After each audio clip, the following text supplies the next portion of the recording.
merci beaucoup. Je vais essayer de commencer en français et après je vais changer à l'anglais. Oui, merci beaucoup pour l'invitation. Nous sommes très heureux et aussi nerveux d'être ici et sur cette plateforme ici. Je trouve ça énormément important d'avoir une discussion et une plateforme aussi pour le graphisme, non seulement pour le théâtre ou la littérature ou l'architecture, mais aussi pour le graphisme. Et comme ça, nous sommes heureux d'essayer de présenter nos travaux.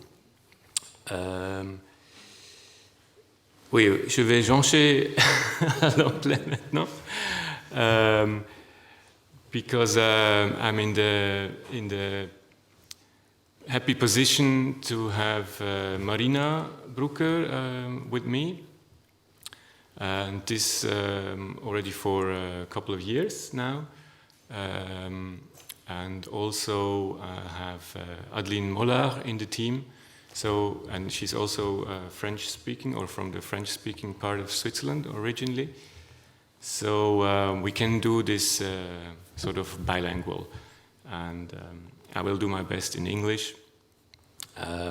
It's a bit easier for me than in French. Maybe some technical terms come up, and I did half a year or a year of my practice in London, so maybe I remember some English words easier than French. Yes, okay. We start in our studio. This is our studio wall on the left-hand side, as it was around 2002 maybe, or 1. And on the right, as it is at the moment, more or less. So it's still the same. We're a very small studio, small practice, small structures. This is nice. It allows us to do small jobs or bigger jobs, but with more time. And we are going to talk about mainly like the cultural work we do, the identities, the visual identities we do for cultural institutions tonight. We also do other work. We do, as mentioned before, we do a lot of books still. We love books. We're going to present one book we did last year. But we also do editorial design a lot, like most of the time, every day, every week, we're busy with the architecture magazine called Werk, Bau and Wohnen. It's a bit, a friend of mine said once, it's a bit like le cahier du cinéma, so very theoretical, very heavy, very specialized. I think that's what he meant. So we do a lot of editorial design and we do a lot of book design, but we're not going to talk about this today. So we're going to talk about what I call cultural identities. And I'm going to start with this because it's the last time I was here. I was in front of this door. And this must be around 10 years ago when we were invited for an exhibition here, a graphic design exhibition. And I'm sorry that this might be a bit of a critical note here towards the ones who invited us, but I always really liked the old identity because it was this this kind of twisted cross, this kind of sign of Swissness, but slightly different, slightly opposing, slightly anti. So I always thought that was quite a nice thing, and I mean the red dot is okay. It's okay, or the pink dot rather. But I quite like this cross, and when we were invited for this show, we were asked to do plastic bags. And we thought, okay, yeah, plastic bags, okay, what can we do? And then we came across this cross, and this was quite nice to interact with this sign, with this opposition, with this anti-sign. And we thought, okay, what can we do that somehow reacts on this? And we came up with this solution. So the plastic bag was on one side, had this harmony sign of the circle, and on the other side the cross. And for the exhibition, we did this little game, or this installation for this little crisscross game. And I'm showing this because somehow it also illustrates, in a way, the way we're always looking for somehow playful solution, maybe. And we're always looking at ways how we can react on given circumstances, or given briefings, or oppose against given briefings. So this was the little introduction. Now, this is a black and white image, slightly oddly cropped at the bottom, as I realized. This is Kunsthaus Glarus. This is a small town, maybe 1 hour away from Zurich, with a small museum. But it's quite a renowned museum there. And we were asked at the beginning of 2001, as very young designers, just graduated from school, to redesign the whole identity. And when we got there, we realized that this is quite a particular and amazing place. First of all, it has a very nice architecture built by Hans Leutzinger. But more important, it's located in this very steep and narrow valley. So it's like surrounded by rocks and mountains, and quite threatening, we thought, but quite unique. And as young designers, when you get a job like this, you think, okay, what can we do different than others would do for a museum space? And we thought, okay, what we're going to do is we're not going to show art. We're going to show mountains. Maybe a simple and silly idea, but somehow it worked out perfectly. First of all, because the people there were, like, the people living there were like instantly reacting to it, because they thought, okay, it's something that is meant for us. And the visitors going there were somehow relating to this mountain imagery, because they knew, okay, there are mountains, and the art came somehow extra. So it was pure, maybe not coincidence, but it was the right decision to use mountain imagery on the visual identity for Kunsthaus Glarus back then. So what we did, we came across this photographer, this local photographer, and he provided these quite nice and somehow threatening images of the mountains that were just next to the Kunsthaus. And this is actually one of the first posters we ever did, like, for a job. And it somehow, this job allowed us to explore some certain rules, or some certain parameters in our work, because we started out without any program or any fixed grid ideas or anything. But we knew that we want to explore with every job. We want to explore some new fields, things we haven't done before, and somehow with every job we wanted to do some kind of postgraduate project in a way. And this particular job, and that's why I'm presenting this at the beginning, allowed us to test some kind of games.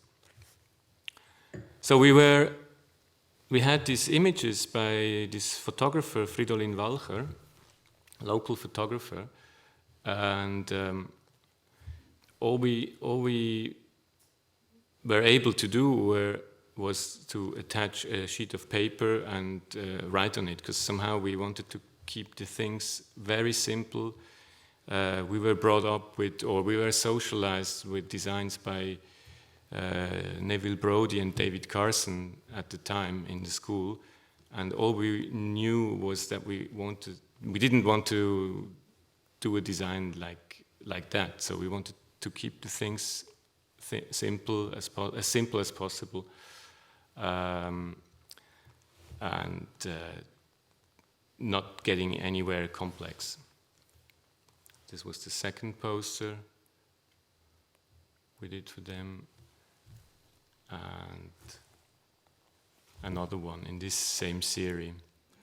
And maybe this is also a good example to talk about something that is like going through a lot of our work, or throughout the whole time of my practice. I always had this ambiguous approach, maybe, towards digital technology and analog or handcraft qualities. And I think this poster is typical for the time. We were amazed about like the freedom Macintosh computers and the starting internet age would give us, and the possibilities of designing and everything on the computer was just like we were just starting to discover it. And at the same time we really liked like the handcraft of like the photography and working analog and working by hand and things like that.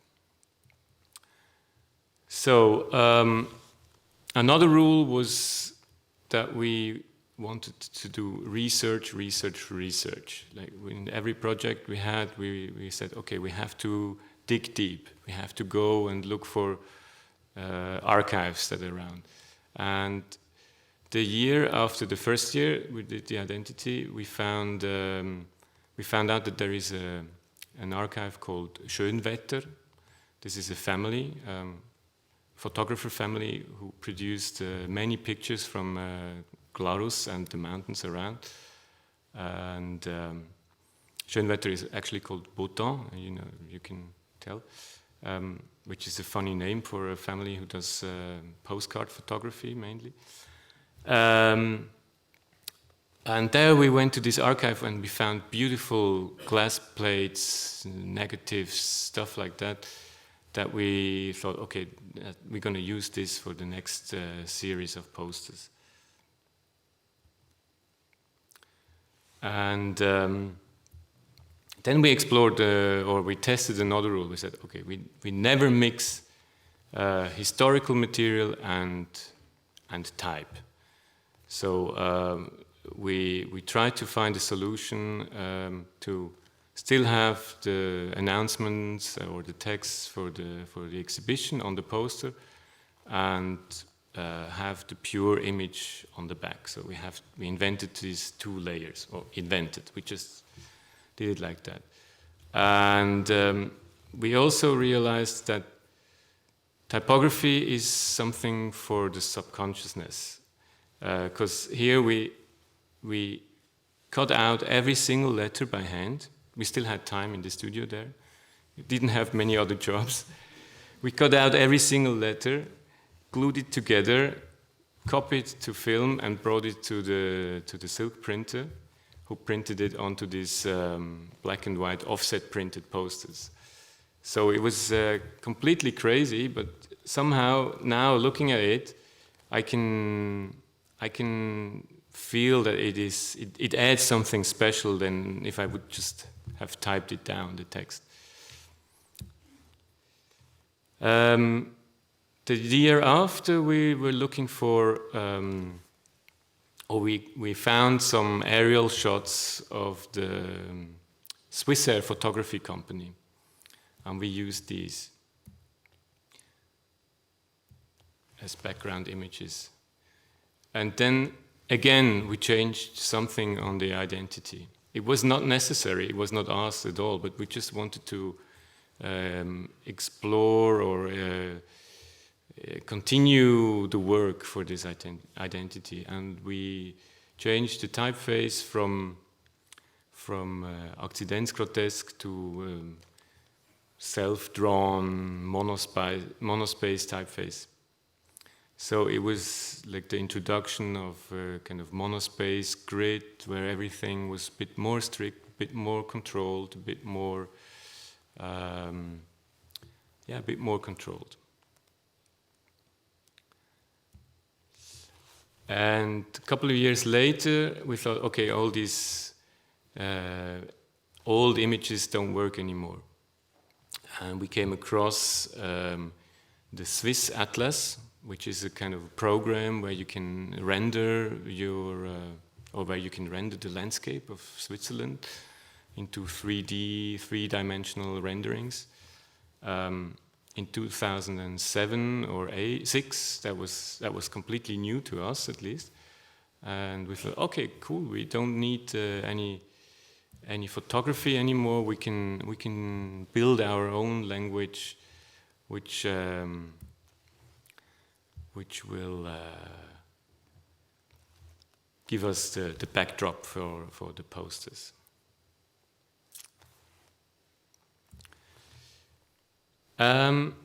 Something else we always wanted and we tried to achieve with this first proper job was printing big posters. In front of the museum there was a billboard with 2 posters. And right from the beginning, we always said, we need to print big posters, not only small folded invitation posters, but we want to really print big posters. But there was no money, of course, for that. So we always tried to find a solution at the beginning of the year, talking the curator into a way of producing big posters for these 2 billboards in front of the house. And this one is an old example of just like a black and white print of the image that we used, and then we overprinted it in red type. And a couple of years later, we tried to do something else with this restricted budget we had. We printed 1 big poster for the whole year, for the 4 shows that were programmed, and then we printed the red type in on like every seasonal occasion later, and produced these small posters out of it. It's clear, no? It's very simple. We always try to be very simple. Or with these posters, we printed the poster, and then like the red plate was printed separately. The big posters were printed in black and white, and then we did a collage on the poster outside of the house.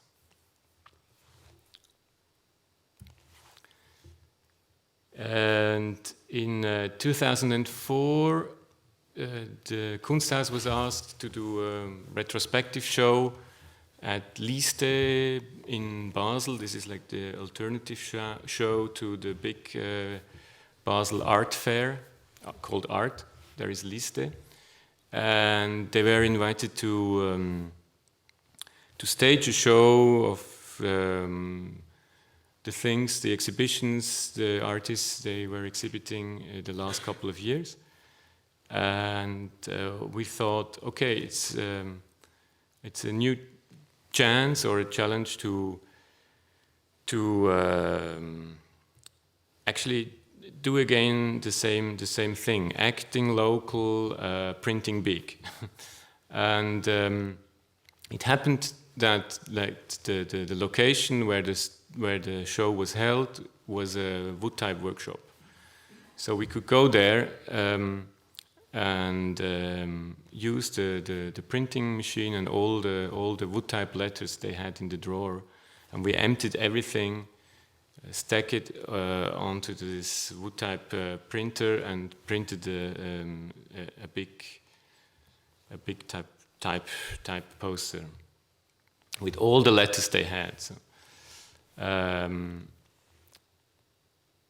this was the poster we did for them, and it was somehow representing the place there, the location, the workshop, but also like representing and displaying all the artists that were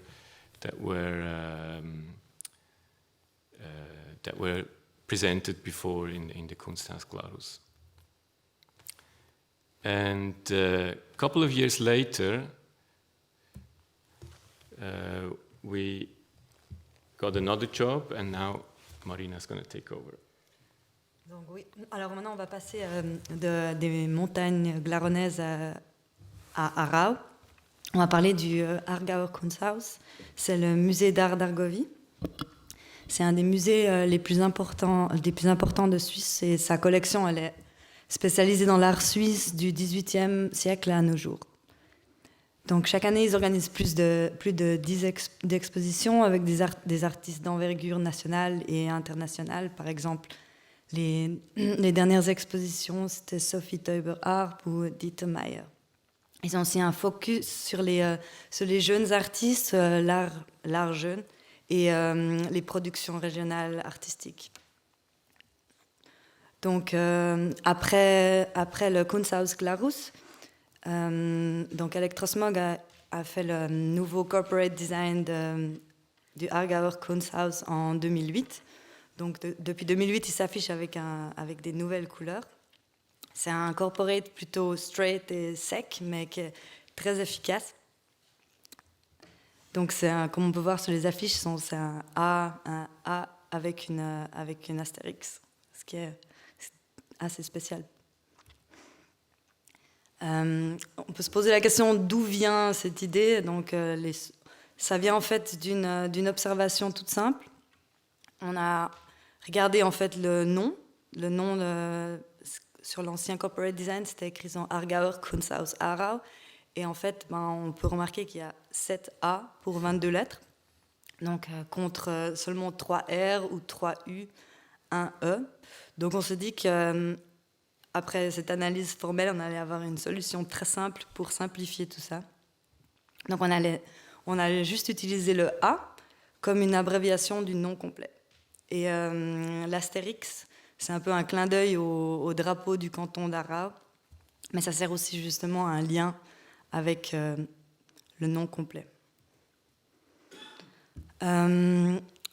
La couleur, ça s'inspire de l'architecture du lieu qu'elle définit, que le logo va définir. Donc le musée, ils ont créé une extension en 2003 avec les architectes Herzog et Demeron, et ils ont une imposante cage d'escalier verte, et c'est un élément très important de l'identité du musée. Donc on a choisi de travailler avec du vert et non avec les couleurs du canton pour renforcer la création en fait d'une identité propre au musée, et pas en fait de rendre le musée comme une sous-marque des différents services du canton d'Argovie.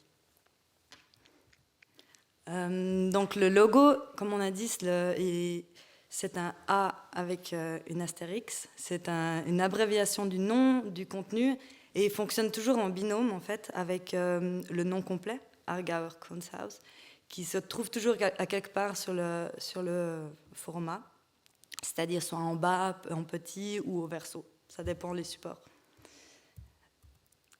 avec ces deux éléments, donc le sigle et le nom complet, ça crée en fait une scène où on va pouvoir disposer des images.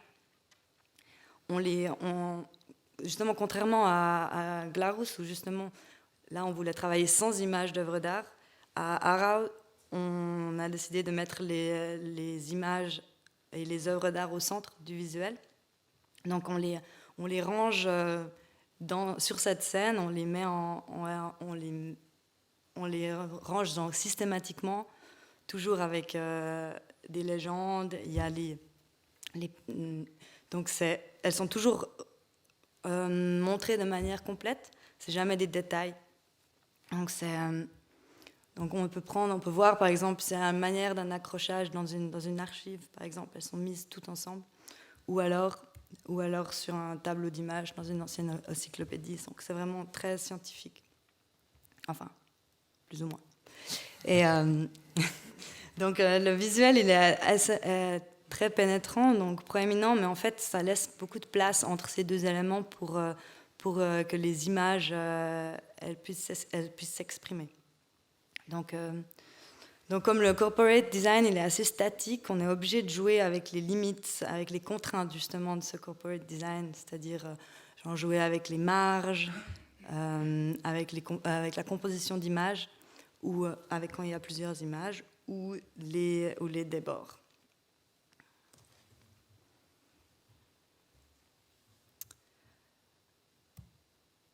Donc en fait, ça fait un système de corporate design qui est très flexible, mais qui reste reconnaissable.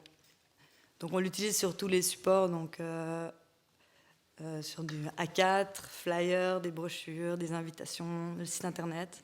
Et si on ne voit pas la signature Argauer Kunsthaus sur le recto, ça sera sur le verso.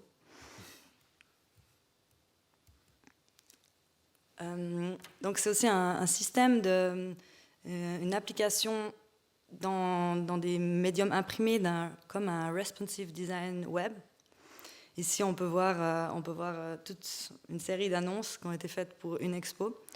Donc il s'adapte, en fait le layout il s'adapte à toutes les formes, que ce soit super allongé, on peut mettre une image, pas d'image, donc c'est très flexible. Et donc en fait, on est parti du print avec ce système de responsive design. Et justement cette année, les derniers mois avant la fin de l'année, on a mis en ligne le nouveau site internet. Et là justement, on a dû faire un redesign de l'ancien qu'on avait déjà fait il y a plusieurs années, qui n'était pas responsive. Et on a eu à peu près les mêmes questions à se poser pour le site internet qu'on se posait, comment on fait des annonces, comment on fait si c'est en format large, en format iPhone. Donc c'est assez drôle de se poser des questions pour le web qu'on s'est déjà posé avant pour le print, alors que ça aurait peut-être dû être différent. Donc tous les 3 mois on a des expositions. Donc c'est quand le Kunsthaus d'Arau, c'est un client, un job qui revient tous les 3 mois. On a pas mal de travail. Donc tous les 3 mois, on reçoit, il y a les expositions. Et donc on a plusieurs supports à designer pour ça. Donc c'est toujours des formats qui sont très fixes. Et ça a quand même pas mal d'avantages parce que le contenu est rempli assez facilement. Et après, on doit surtout on s'occupe principalement en fait, de la rédaction d'images. On choisit les couleurs, on fait des compositions. Et c'est la même chose qui se passe aussi pour les flyers. Donc on retrouve ici justement cette place pour les images qui fonctionnent en forme de tableau. On a soit sur la couverture, on a soit selon le nombre d'expositions qu'il y a en même temps, on a 1 image, 2 images, 3 images. Et elles sont placées justement toujours dans cette manière de tableau d'images. Le layout, il est assez strict. Comme c'est un musée qui communique en bilingue, on a 2 colonnes pour les 2 langues. Et toujours, les images qui sont présentées sous forme de tableau. À Arao, il y en a encore justement, et comme ils font un focus sur l'art jeune, ils ont une série d'expositions qui est spécialisée pour l'art jeune, qui s'appelle Caravane. Et pour cette série d'expositions, on a choisi de faire un design qui se différencie quand même un peu de la maison mère, pour avoir justement pour donner de nouveau un peu plus d'importance à cette série spécialisée sur l'art jeune. Donc on a choisi une typographie qui est totalement différente, donc aussi une monospace. Et on a toujours une carte postale que l'artiste design avec une caravane et un petit booklet A6 aussi en design monochrome qui à chaque fois à chaque exposition a sa propre couleur. Donc voilà. Okay. This is another cultural identity, as I call it, for a completely different house. It's a theater in Chur. This is the southeast of Switzerland, near the ski resort, we were there invited for a little competition to join, and it's actually my parents' hometown.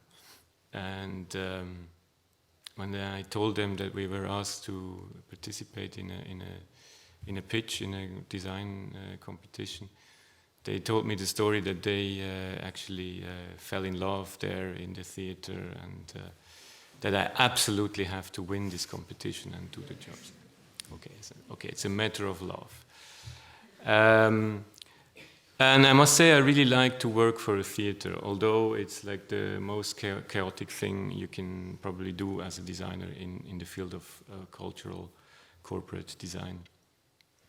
Because theater people are used to change everything, improvise in the last second, in the last minute, and this is completely not adaptable with the way we usually work, because you have a plan and you need deadlines, and then you need the text, and but they're used to make changes to the last minute. Actually, the people in Kunsthaus too. But the theater is a completely different thing. It's unpredictable, irrational, somehow also vivid, human, not humid. Human, sorry.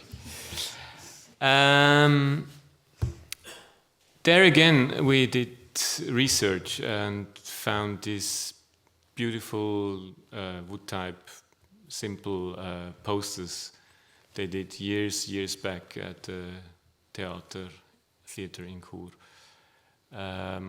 This was one part of the inspiration. This was the other, because I'm also interested in like these kind of posters today, because they're like near the people, near the street life.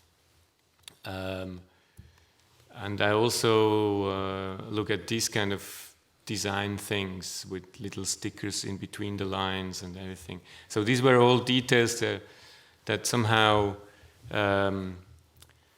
compiled the identity in the end.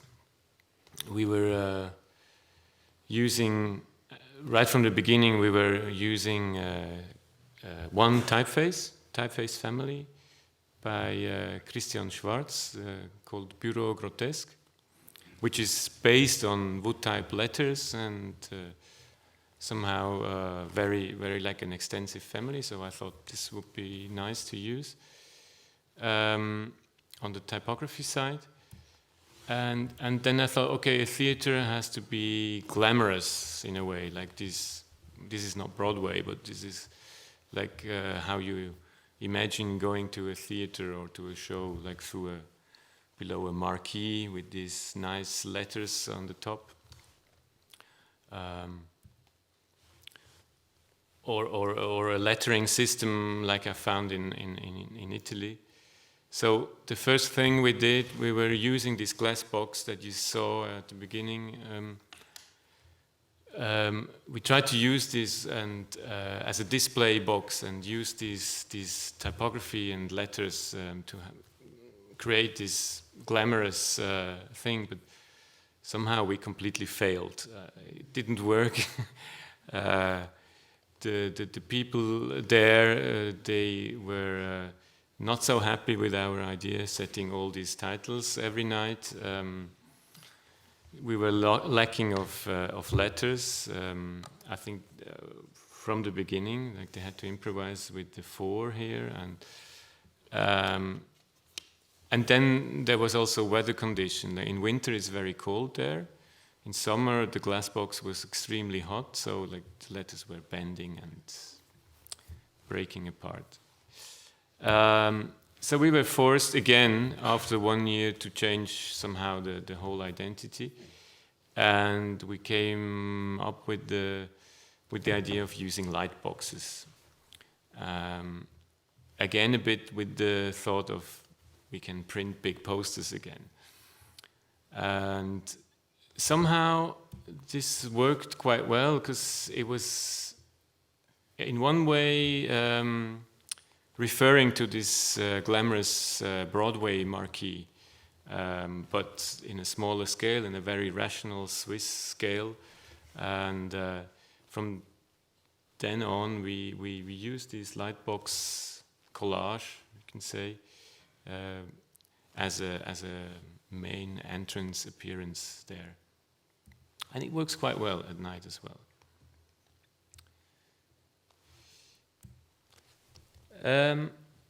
So this is like back to the first year when we did when we started the design for the theater. That's 5-6 seasons ago, and as I mentioned, we started that and said, okay, typography is the big thing.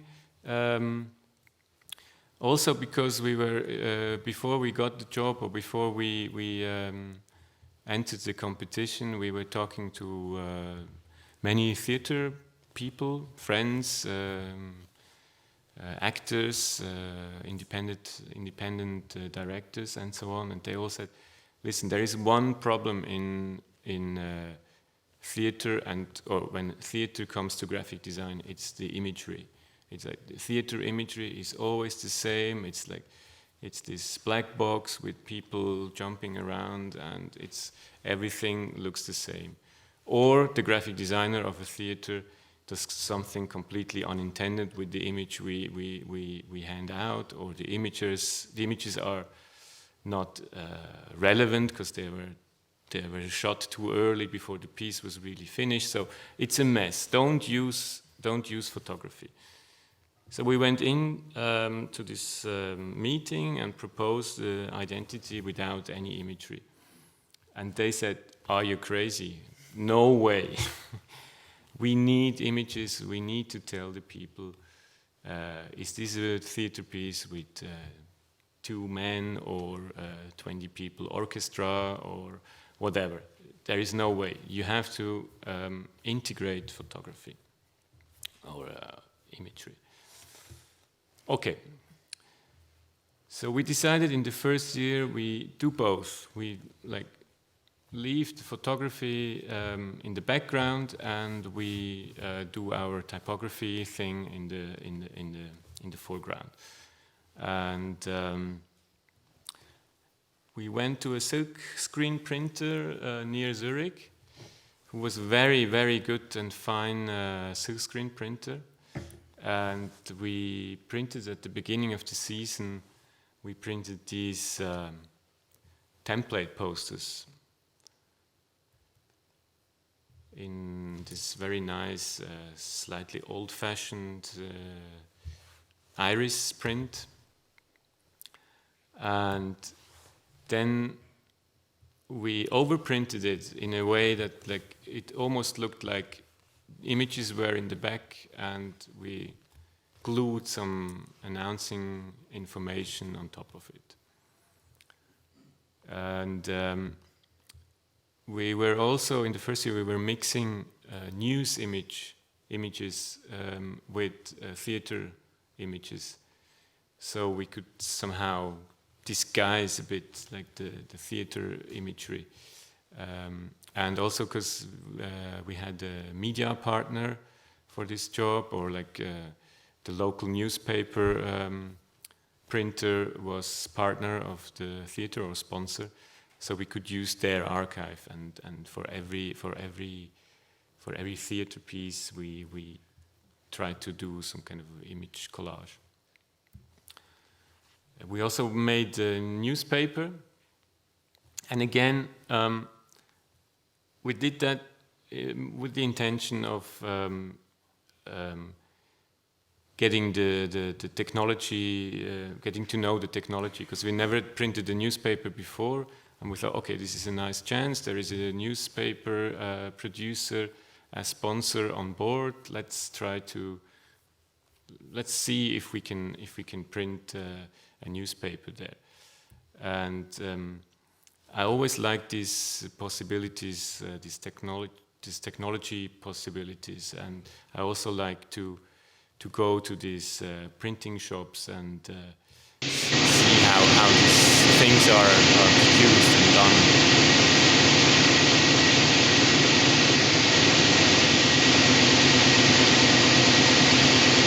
So this was a printing hall 3 times as big as this one, and a machine that big like that, who was printing this small theater newspaper. I always like these production moments. Okay, then unfortunately the silkscreen printer closed, was bankrupt, and we couldn't proceed as we planned. So we went to an offset printer and asked if they could do a print run at the beginning of the season that would last for the rest of the season. And they said, yeah, of course, no problem. And we were printing, I don't know how many posters, maybe 4,000 posters, just like the solid colors, and then cut them down in different formats to use it as handout folders, flyers, season brochure, and so on. But especially as announcing posters. And we try to apply a very simple CMYK pattern to produce as many block color, solid color posters at a time. This is one example where we also use the paper. This is the seasonal or the season's preview brochure. And unfortunately, I only have this example of then the applied poster. We were looking for a copy shop who was able to imprint these pre-printed color posters, and we found this place where they usually do architecture plans and copying these huge plans. So it's a black and white copier that is able to print these 90 by 120 centimeter big pre-printed sheets, and since then for every season we produce the theater posters in the same technique. But every season we try to maybe not improve but change the graphic identity, or also the system. And the next time, or for the 3rd year, we went again to another silkscreen printer. This is Uldri, very famous silkscreen printing place in the middle of Switzerland, in Bern, near Bern. And there they're happy to experiment with colors and with our system, and they're also happy to print empty posters, because we always go there and say, okay, we only need colors. It's not finished, the poster, we're going to finish it throughout the season, and you only have to print colors. But it's always nice there. So we, for the season 2012 and 13, we printed another slightly different system. Also because the people at the theater said, okay, we need bigger images. It doesn't work with this small images that only have like the size of the type. It doesn't really work. You have to make the images bigger. We said, okay, we're going to incorporate the images within a box system that somehow relates to our light boxes in the display front of your theater, and we produced this series of posters.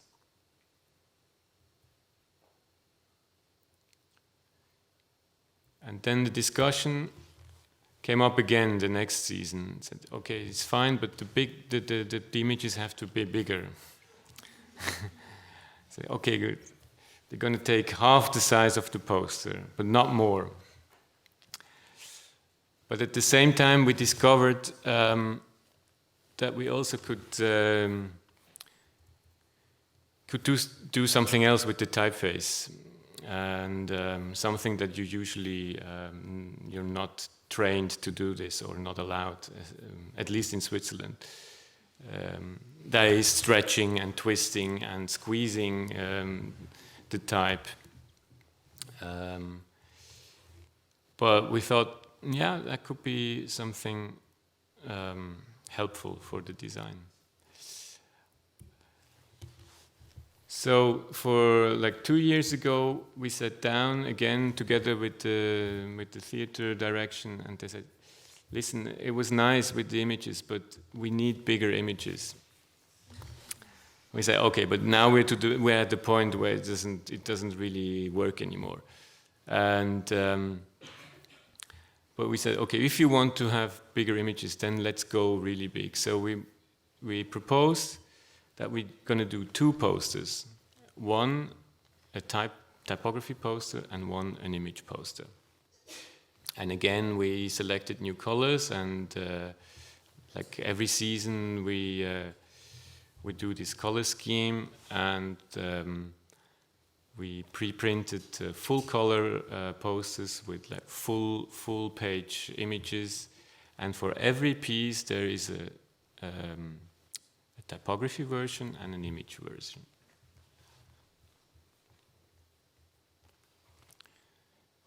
And yeah, we really liked this idea. So for the first time last season, we didn't really change anything in the design, but the colors. So you remember that was before. So next season we only changed the colors. And well, maybe one little detail. They said, okay, it's fine with the big image, but we also want the image on the type poster. Okay, I said, okay, but then I want the type on the image poster. So we have now the version of like small type, big image, and big type and small image.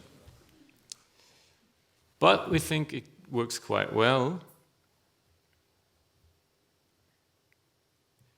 And this is like the current collection.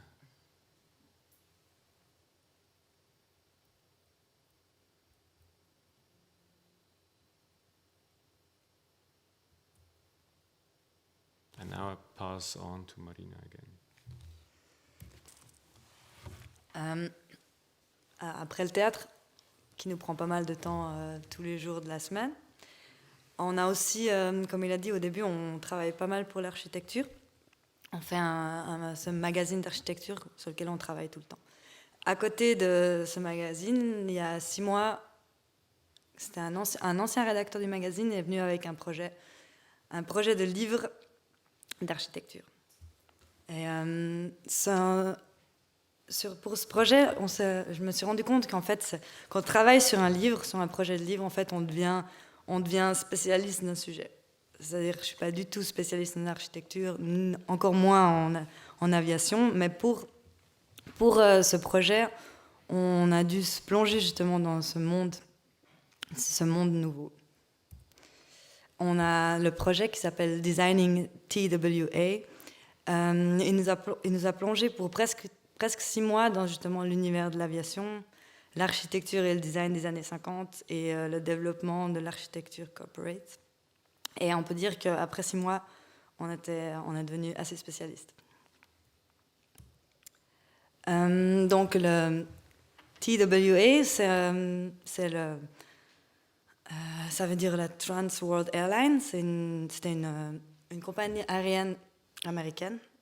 Et vers la fin des années 50, elle a commencé un processus de renouvellement global de leur image, donc nouveau logo, nouveaux habits pour les hôtesses, nouvelles couleurs. Donc c'est un peu le début où on pense plus seulement logo, mais on pense à tous les éléments marketing autour pour faire justement une marque, un branding. Et justement, ils avaient un projet de créer un nouveau terminal sur le site de l'aéroport JFK et ils s'inscrivent dans cette politique de renouvellement d'image parce que le terminal doit devenir le visage de la compagnie en fait, au même titre que leur logo. Et c'est le tout début de la corporate architecture.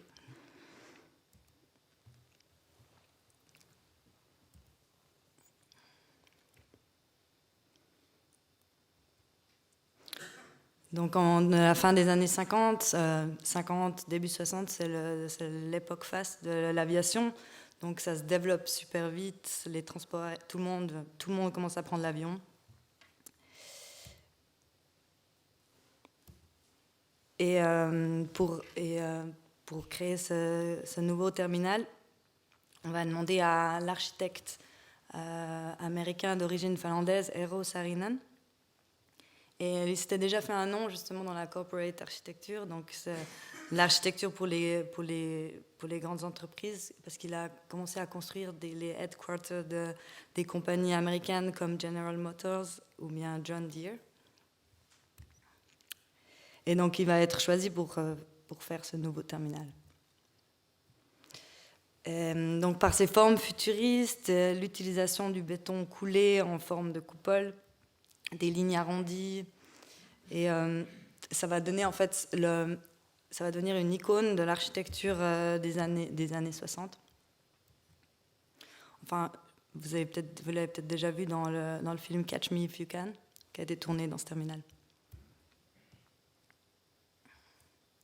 Mais c'est pas seulement en fait pour ses formes et pour son aspect qu'il est connu, mais c'est aussi en fait la communication autour de ce projet. Elle a joué un grand rôle dans la création du mythe de ce terminal.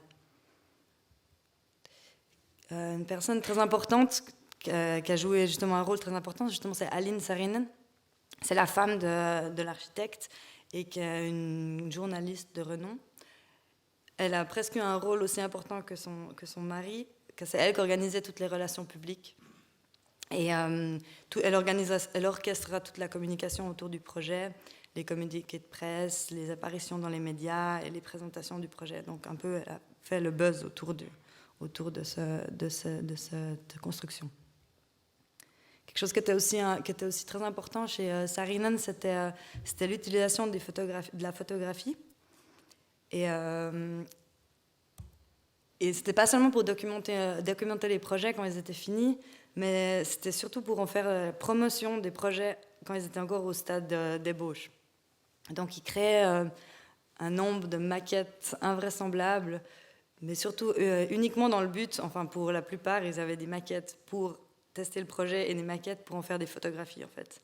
Et ils faisaient des photos comme nous on ferait maintenant des modèles 3D. Et ils faisaient des photos très léchées, et retouchées à la main.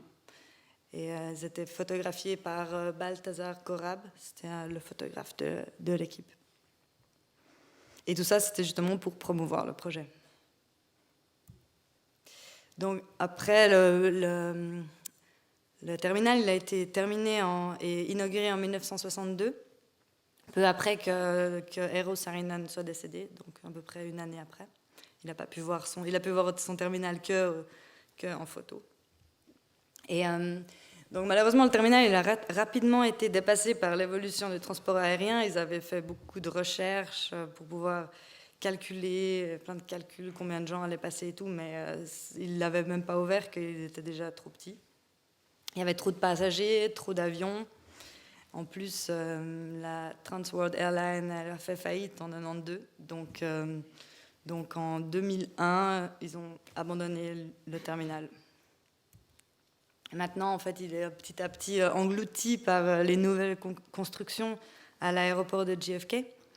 Et il a été racheté par une compagnie à bas coût, JetBlue, et on parle d'en faire une transformation en hôtel, mais il est plus, pour l'instant, il ne se passe pas grand-chose. Et ce projet de livre, en fait, c'est pas un projet récent, car l'architecte et journaliste, donc Cornel Ringley, qui a écrit, il y travaille dessus depuis presque 10 ans. Et parce que ce projet Designing TVA, TWA, c'était sa thèse de doctorat. Et la première version de sa thèse, Marco l'a déjà designée il y a 3 ans, je pense. Mais c'est sans grande liberté, vu qu'il y avait tous les critères qui sont imposés par l'université. Mais il y avait déjà une envie et une idée d'en faire un livre, moins académique. Donc vraiment un livre, pas seulement une thèse. Et pour l'instant, il n'y avait pas les fonds, il y a 3 ans. Mais après, on a réuni les fonds, par des mécènes, ou aussi avec le crowdfunding, la plateforme We Make It. Et comme pour beaucoup de projets sur lesquels on travaille, enfin surtout des projets de livres, le bureau, donc Elektrosmog, on est déjà impliqué souvent depuis le début du projet. Et là, on a aidé pour faire les dossiers de sponsoring, pour faire les premières esquisses, justement pour la plateforme de crowdsourcing, et puis aussi pour des conseils techniques, avant même qu'on ait vraiment commencé à designer quoi que ce soit. Pendant 3 ans, c'était un projet dont on entendait parler, mais il était un peu plus ou moins fictif avant qu'on reçoive vraiment, qu'on ait les fonds et qu'on puisse vraiment commencer vraiment. Donc on est souvent impliqué plus que juste pour le design.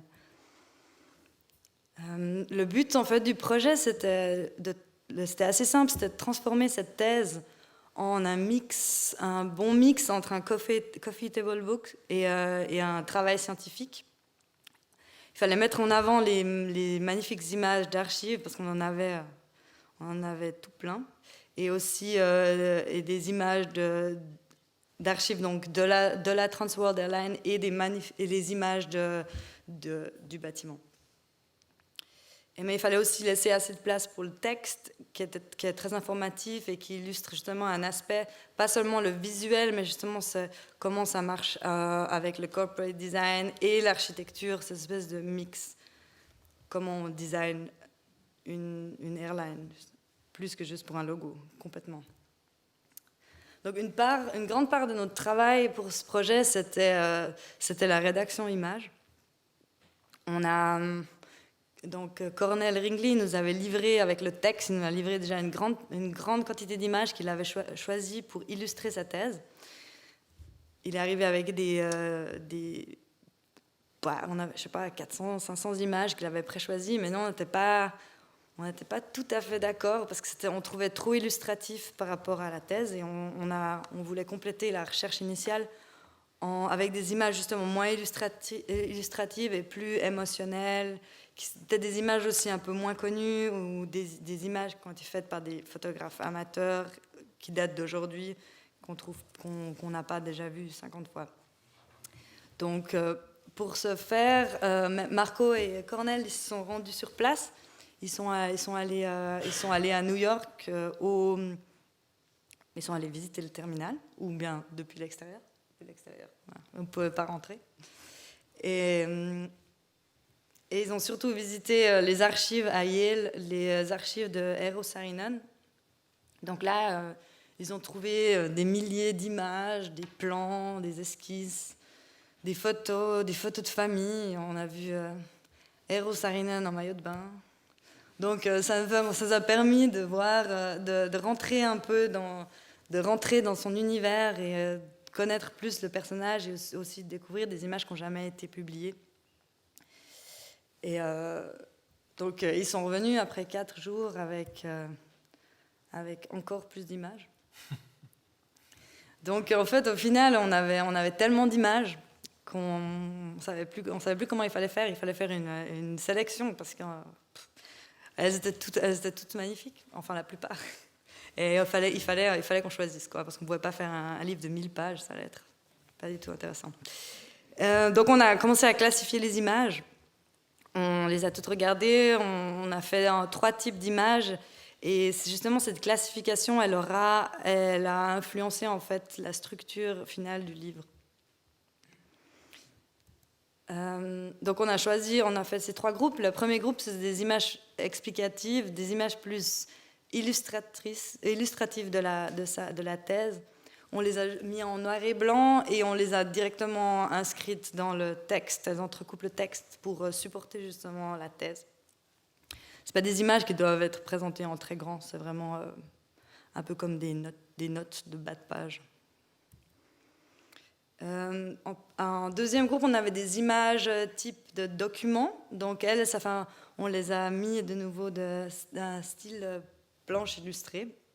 Et au début de chaque chapitre, on a une dizaine de pages qui résument un peu le chapitre de manière visuelle. Et les dernières images, on les a appelées les images glamour. C'est des images qui font en fait le portrait du terminal. Parce que dans les autres images, on présente moins le terminal, plus tout ce qu'il y a autour. Et l'idée, c'était de représenter le bâtiment dans des séries de photos qui sont imprimées sur un papier glossy, un peu comme un magazine. Et donc, il y a 3 séries de photos. Et chaque série a en fait son propre focus thématique. Et la première, en fait, elle présente justement le terminal dans sa vocation principale, ça veut dire un lieu de transit rempli de passagers qui attendent leur vol. C'est hectique, il y a plein de gens, ça bouge. La deuxième série, la première, elle est placée tout au début du livre, la deuxième, elle est au milieu. Et c'est le terminal, en fait, en tant qu'icône architecturale. C'est le bâtiment qui est au centre des images typiques d'architecture. Donc pratiquement sans humain dessus. On voit des courbes, des formes humaines, des formes futuristes, et c'est des images très léchées. Et la dernière série, c'est justement le terminal qui était pourvu de sa fonction initiale, le bâtiment délaissé. Enfin, le bâtiment aujourd'hui. Pour le design, pour le visuel du livre, on s'est inspiré principalement un peu du design américain. Le format, il vient du format Letter US, comme un type document. En fait, c'est comme le A4 chez nous, un format simple. Pour ce qui est des fontes, on a observé, on a recherché dans tous les documents qu'on a reçus de l'auteur. On a des documents, des publicités, des journaux qui ont été édités par la Trans World Airlines. Et on a observé tout ça et pour s'inspirer pour les fontes. Donc on a choisi 2 polices de caractères qui sont assez typiques du design américain. Donc la Franklin Gothic et la Caslon, en fait la William Caslon. Donc la TVA, elle l'utilisait pour ses pubs. Et les gros chiffres, en fait, c'est aussi un clin d'œil pour les tableaux d'affichage des numéros des vols. Pour la suite, la deuxième partie du livre, en fait, c'est une partie réservée aux annexes, où il y a une retranscription d'interviews avec des anciens collaborateurs de Saarinen. On a aussi des plans. C'est beaucoup plus... juste les plans qui sont une quinzaine, vingtaine de pages de plans.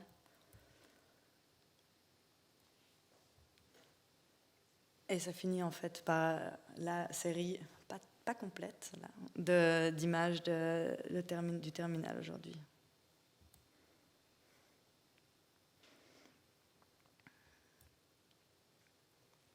Voilà. Yes. This brings us to the last project we're gonna present or talk about, or actually the last 3 projects of our last client, and it's our most loved client, or like the client of the year. And it's maybe not so connected to the work we showed before, in the sense of being dealing with cultural identities, but in the same time it's like it's a continuous work that we do in various variations and size for the artist San Keller. I think well known here at the Centre Culturel, because he was here for a week-long performance. And I'm gonna quickly talk about, or show mostly three projects we did for him. The thing I like about San Keller is maybe because it's so opposite to other things we do. As Marina said, like some projects can continue for years, or take more than 3 years from start, or 4 years even from start to the finishing line. With San, it's mostly 2 days or 3 days, or even less. Sometimes a bit more, but mostly he just pops in without any appointment in the morning and asks for a coffee. And then he says, hey, listen, why don't you do these film titles, or this movie poster for me, or whatever he has on his mind. And I really like that. There is no, always hardly any money, but always good humor. So it's really what we like. So this first bit is a film he did in Los Angeles. I called it a road movie. He's not driving but walking. And I just show the opening sequence where we did the titles for, but it's actually about the poster we did for him. You know Andy Warhol? Yeah. Oh, it's actually the trailer. You know anybody that has? Is that what you're asking? Yeah, I'm looking for a collector here who owns. Who has an Andy Warhol? Yeah, do an extra. I wish I had Andy Warhol.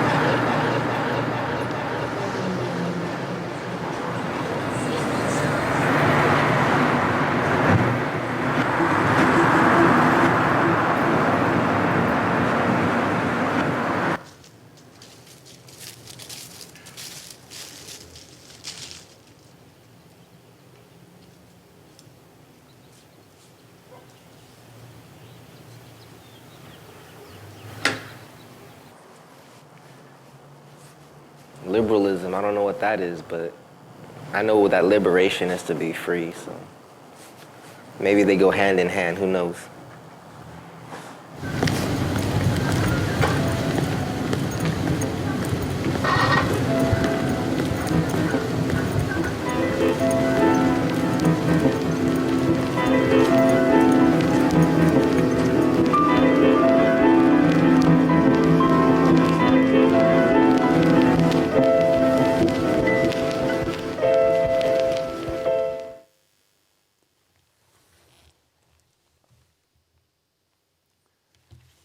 Yeah, just like showing this example, and especially the work we did for the movie poster for this film, because sometimes it takes a lot of research to get into a project, to get involved with the project, to get a feeling in what direction it could go. As Marina said, what typefaces we could use, what color scheme would be the right one. in this particular case, it was really easy. It was like it had to be Sean Keller on the poster, exactly the same way as he is walking through his film all the time. There had to be the atmosphere of Los Angeles, this sunrise, sunset feeling, and there had to be this typical American typography, Hollywood typography in it. So we tried to gather these ingredients together as quickly as possible. We asked him around to the photo studio to make a little reshooting or reenactment of his walking scenes. And we went back to the silkscreen printer that I mentioned before, and printed this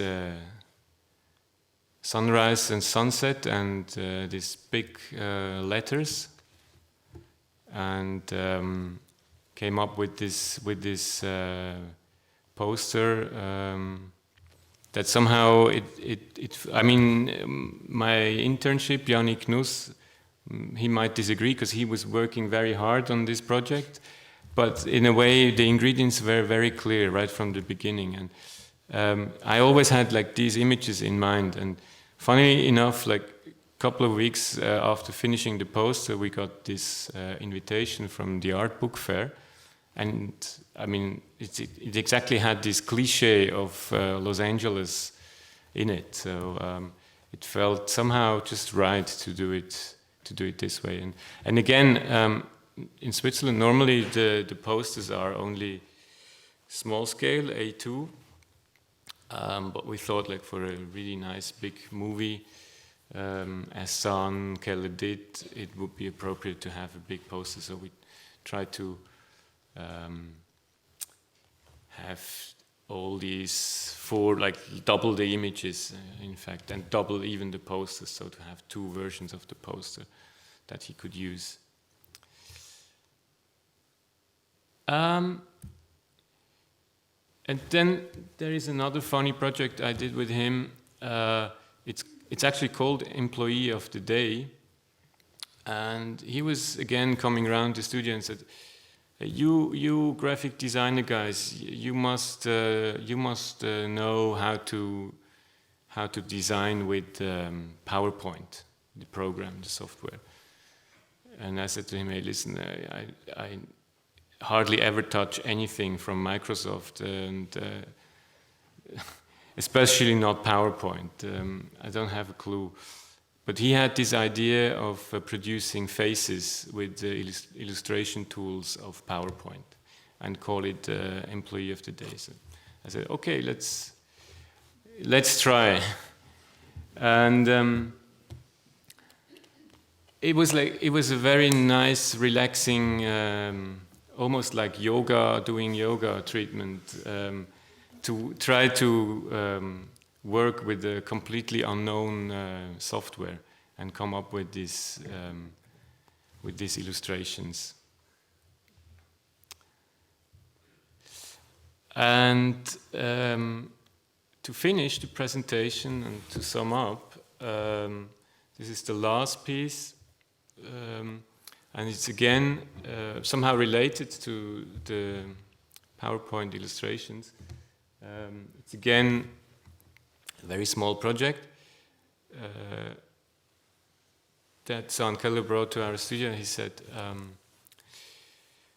he was in I think in Colombian, and he was listening to the radio all the time in the taxi and wherever he went, and the radio station was called Solo Éxitos. By the time he came back, he had an art project in Zug, very rich area in Switzerland, and he had to organize a guided tour visiting art in public spaces. So he had somehow the idea of producing a vocabulary songbook using the vocabulary or the lyrics of all these Latin American disco hits or radio hits, and using this songbook as somehow guide to visit and talk about these sculptures in public space. Very weird idea. I think I've never really got it. But he had this funny idea and said, hey, but you did these PowerPoint illustrations and why not combining this? And I said, okay, there is in Word, there is a very nice tool with like distorting and or shadow and effects for typography. Why not doing something like that for your booklet? And he was completely enthusiastic. That's the nice thing about it, working with him. So we produced this booklet, and I'm going to present this as a suite piece. And it's again somehow related to the PowerPoint illustrations. It's again a very small project that Son Keller brought to our studio. He said he was in I think in Colombian, and he was listening to the radio all the time in the taxi and wherever he went. And the radio station was called Solo Éxitos. By the time he came back, he had an art project in Zug, very rich area in Switzerland, and he had to organize a guided tour visiting art in public spaces. So he had somehow the idea of producing a vocabulary songbook using the vocabulary or the lyrics of all these Latin American. Okay, that's it.